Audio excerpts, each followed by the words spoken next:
Hi ಎಲ್ಲರಿಗೂ ನಮಸ್ಕಾರ. Welcome to Kumuda's kitchen and blog.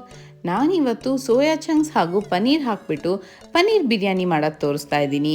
ಇದು ಮಾಡೋದಕ್ಕೂ ತುಂಬ ಈಸಿ, ಬೇಗನೆ ಆಗೋಗುತ್ತೆ ಹಾಗೂ ತುಂಬಾ ರುಚಿಯಾಗಿರುತ್ತೆ. ಬನ್ನಿ ಹಾಗಾದರೆ ಇದನ್ನು ಹೇಗೆ ಮಾಡೋದಂತ ನೋಡೋಣ.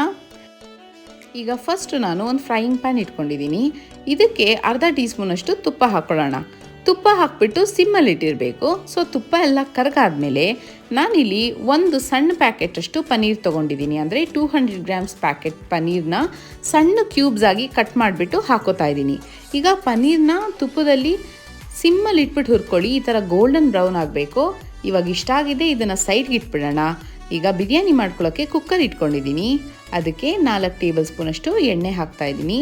2 ಏಲಕ್ಕಿ, 1 ಇಂಚಷ್ಟು ಚಕ್ಕೆ, 2 ಲವಂಗ ಹಾಗೂ 4 ಕಾಳು ಮೆಣಸು, ಅರ್ಧ ಟೀ ಸ್ಪೂನ್ ಜೀರಿಗೆ, ಅರ್ಧ ಟೀ ಸ್ಪೂನ್ ಸಾಂಫ್ ಹಾಗೂ 2 ಪಲಾವ್ ಎಲೆ ಹಾಕಿಬಿಟ್ಟು 10 ಸೆಕೆಂಡ್ ಅಷ್ಟೇ ಆ ಫ್ಲೇವರ್ ಬರಬೇಕು, ಅಲ್ಲಿವರೆಗೂ ಮಾತ್ರ ಹುರ್ಕೊಳ್ಳಿ. ಇಲ್ಲಾಂದರೆ ಜೀರಿಗೆ ಎಲ್ಲ ಕಪ್ಪಾಗಿಬಿಡುತ್ತೆ. ಇದಕ್ಕೆ ನಾನಿವಾಗ 2 ಈರುಳ್ಳಿನ ಸಣ್ಣ ಸ್ಲೈಸಸ್ ಆಗಿ ಕಟ್ ಮಾಡಿಬಿಟ್ಟು ಹಾಕೋತಾ ಇದ್ದೀನಿ. ಹಾಗೂ 3 ಹಸಿಮೆಣಸಿನ್ಕಾಯಿ ಹಾಕೋತಾ ಇದ್ದೀನಿ. ನೋಡಿ, ಈರುಳ್ಳಿ ಎಲ್ಲ ಚೆನ್ನಾಗಿ ಫ್ರೈ ಆಗಿ ಟ್ರಾನ್ಸ್ಪೇರೆಂಟ್ ಆಗಬೇಕು, ಅಲ್ಲಿವರೆಗೂ ಹುರ್ಕೊಳ್ಳೋಣ. ಈರುಳ್ಳಿ ಎಷ್ಟು ಚೆನ್ನಾಗಿ ಫ್ರೈ ಆಗುತ್ತೋ ಅಷ್ಟು ಟೇಸ್ಟಾಗಿ ಬರುತ್ತೆ ಬಿರಿಯಾನಿ. ಇವಾಗ ಇದಕ್ಕೆ ನಾನು ಅರ್ಧ ಕಪ್ಪಷ್ಟು ಪುದೀನ ಹಾಗೂ ಅರ್ಧ ಕಪ್ಪಷ್ಟು ಕೊತ್ತಂಬರಿ ಸೊಪ್ಪನ್ನ ಸಣ್ಣಗೆ ಹೆಚ್ಚಿಟ್ಕೊಂಡು ಹಾಕೋತಾ ಇದ್ದೀನಿ. ನೋಡಿ, ಕೊತ್ತಂಬರಿ ಮತ್ತು ಪುದೀನಾನ ಫ್ಲೇವರ್ ಬಿಟ್ಕೊಳ್ಳೋವರೆಗೂ ಚೆನ್ನಾಗಿ ಹುರ್ಕೋಬೇಕು. ಅದರ ಹಸಿ ವಾಸನೆ ಹೋಗಿ ಫ್ಲೇವರ್ ಮಾತ್ರ ಇರಬೇಕು ಬಿರಿಯಾನಿಲಿ. ಸೊ ಅದಕ್ಕೇ ಈರುಳ್ಳಿ ಜೊತೆ ಹಾಕ್ಕೊಂಡು ಹುರ್ಕೋತಾ ಇದ್ದೀನಿ.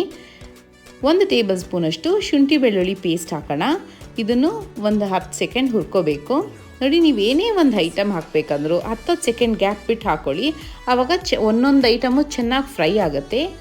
1 ಟೊಮೆಟೊ ಹಾಕೋತಾ ಇದ್ದೀನಿ. ಟೊಮೆಟೊಸ್ ಎಲ್ಲ ಸ್ಮ್ಯಾಶ್ ಆಗೋವರೆಗೂ ಹುರ್ಕೊಳ್ಳೋಣ. ಇವಾಗ ನಾನು ಇದಕ್ಕೆ 1 ಕಪ್ಪಷ್ಟು ಸೋಯಾ ಚಂಕ್ಸ್ ಹಾಕೋತಾ ಇದ್ದೀನಿ. ಇದನ್ನು 10 ನಿಮಿಷದವರೆಗೂ ಬಿಸಿನೀರಲ್ಲಿ ನೆನೆಸ್ಬಿಟ್ಟು ಆಮೇಲೆ ತಣ್ಣೀರಲ್ಲಿ ತೊಳೆದ್ಬಿಟ್ಟು ಹಿಂಡ್ಬಿಟ್ಟು ಹಾಕೋತಾ ಇದ್ದೀನಿ. ಒಂದು ಚೂರು ನೀರು ಇರಬಾರ್ದು. ಸೊ ಆ ಥರ ಹಿಂಡ್ಬಿಟ್ಟು ಹಾಕ್ಕೊಳ್ಳಿ. ಅರ್ಧ ಕಪ್ಪಷ್ಟು ಬಟಾಣಿ ಹಾಕ್ತಾ ಇದ್ದೀನಿ. ಬಟಾಣಿ ನಿಮ್ಗೇನಾದ್ರು ಇನ್ನೊಂಚೂರು ಬೇಕಾದರೆ ಹಾಕೋಬೋದು, ಇಲ್ಲಾಂದರೆ ಸ್ಕಿಪ್ ಕೂಡ ಮಾಡ್ಬೋದು. ಹಾಕೋದ್ರಿಂದ ಒಳ್ಳೆ ಟೇಸ್ಟ್ ಬರುತ್ತೆ. ಅರ್ಧ ಕಪ್ಪಷ್ಟು ಮೊಸರು ಹಾಕ್ತಾ ಇದ್ದೀನಿ. ನೋಡಿ, ನೀವು ತುಂಬ ಟೊಮ್ಯಾಟೋಸ್ ಹಾಕಿಬಿಟ್ರೆ ಬರೀ ಟೊಮ್ಯಾಟೊ ಫ್ಲೇವರ್ ಬಂದು ಟೊಮ್ಯಾಟೊ ಬಾತ್ ಥರ ಆಗಿಬಿಡುತ್ತೆ. ಸೊ ಅರ್ಧ ಟೊಮ್ಯಾಟೊ ಅರ್ಧ ಮೊಸರು ಹಾಕೋದ್ರಿಂದ ಬಿರಿಯಾನಿ ಫ್ಲೇವರ್ ಚೆನ್ನಾಗಿ ಬರುತ್ತೆ. 1 ಟೀ ಸ್ಪೂನಷ್ಟು ಧನಿಯಾ ಪುಡಿ ಹಾಕ್ತಾ ಇದ್ದೀನಿ ಹಾಗೂ 1 ಟೀ ಸ್ಪೂನಷ್ಟು ಅಚ್ಕಾರದ ಪುಡಿ ಹಾಕ್ತಾ ಇದ್ದೀನಿ.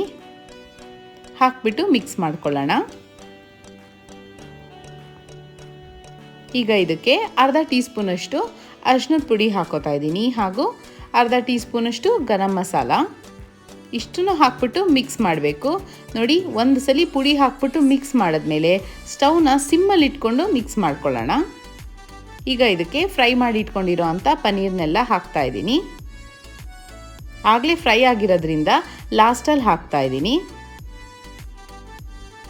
ಒಂದು 10 ಸೆಕೆಂಡ್ ಮಿಕ್ಸ್ ಮಾಡಿ. ನಾನಿಲ್ಲಿ 1 ಗ್ಲಾಸಷ್ಟು ಬಾಸ್ಮತಿ ರೈಸ್ನ ಅರ್ಧ ಗಂಟೆ ನೀರಲ್ಲಿ ನೆನೆಸಿಟ್ಕೊಂಡಿದ್ದೀನಿ.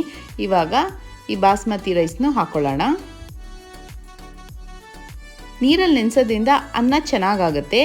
ಇವಾಗ ಒಗ್ಗರಣೆಗೆ ಡೈರೆಕ್ಟಾಗಿ ಹಾಕಿಬಿಟ್ಟು 1 ನಿಮಿಷದವರೆಗೂ ಹುರ್ಕೊಳ್ಳಿ. ಆಗ ಮಸಾಲೆ ಫ್ಲೇವರ್ ಎಲ್ಲ ಏನಿದೆ ಎಲ್ಲ ಅನ್ನಕ್ಕೆ ಬರುತ್ತೆ ಹಾಗೂ ಅನ್ನನೂ ಉದ್ರುದ್ರಾಗಾಗಿ ತುಂಬಾ ಚೆನ್ನಾಗಾಗುತ್ತೆ. ನಾನಿಲ್ಲಿ 1 ಗ್ಲಾಸ್ ಅಕ್ಕಿಗೆ 1/4 ಗ್ಲಾಸಷ್ಟು ನೀರು ಹಾಕೋತಾ ಇದ್ದೀನಿ. ರುಚಿಗೆ ತಕ್ಕಷ್ಟು ಉಪ್ಪು ಹಾಕ್ಕೊಳ್ಳೋಣ.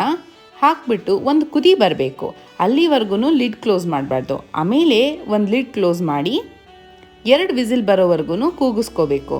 ಹಾಗೂ ಪ್ರೆಷರ್ ಎಲ್ಲ ಅದಾಗದೇ ರಿಲೀಸ್ ಆಗಬೇಕು, ಅಲ್ಲಿವರೆಗೂ ಲಿಡ್ ಓಪನ್ ಮಾಡಬೇಡಿ. ಚೆನ್ನಾಗಿ ಒಳ್ಳೆ ದಮ್ ಆಗುತ್ತೆ ಒಳಗಡೆ. ನೋಡಿ, ಈಗ ಲಿಡ್ ಓಪನ್ ಮಾಡೋಣ. ಪ್ರೆಷರ್ ಎಲ್ಲ ಅದಾಗದೇ ರಿಲೀಸ್ ಆಗಿತ್ತು. ನೀವೇ ನೋಡ್ಬೋದು ಎಷ್ಟು ಚೆನ್ನಾಗಿರೋ ಕಲರ್ಫುಲ್ ಬಿರಿಯಾನಿ ಆಗಿದೆ ಅಂತ. ಇದನ್ನು ಬಿಸಿಯಾಗಿ ತಿನ್ನೋದಕ್ಕೆ ತುಂಬಾ ಚೆನ್ನಾಗಿರುತ್ತೆ. ಇದನ್ನು ರಾಯ್ತಾ ಜೊತೆ ಯಾವುದಾದ್ರೂ ಗ್ರೇವಿ ಕರಿಗಳು ಯಾವುದೇ ಆಗ್ಬೋದು ಅದ್ರ ಜೊತೆ ಸರ್ವ್ ಮಾಡಿದ್ರೆ ಇನ್ನೂ ಚೆನ್ನಾಗಿರುತ್ತೆ. ಲಂಚ್ ಬಾಕ್ಸ್ಗೆಲ್ಲ ಪ್ಯಾಕ್ ಮಾಡ್ಬೋದು. ಮಕ್ಳಿಗಂತೂ ತುಂಬ ಇಷ್ಟಪಟ್ಟು ತಿಂತಾರೆ. ಪಾರ್ಟೀಸ್ಗೆಲ್ಲ ಬೆಸ್ಟ್ ರೆಸಿಪಿ ಇದು.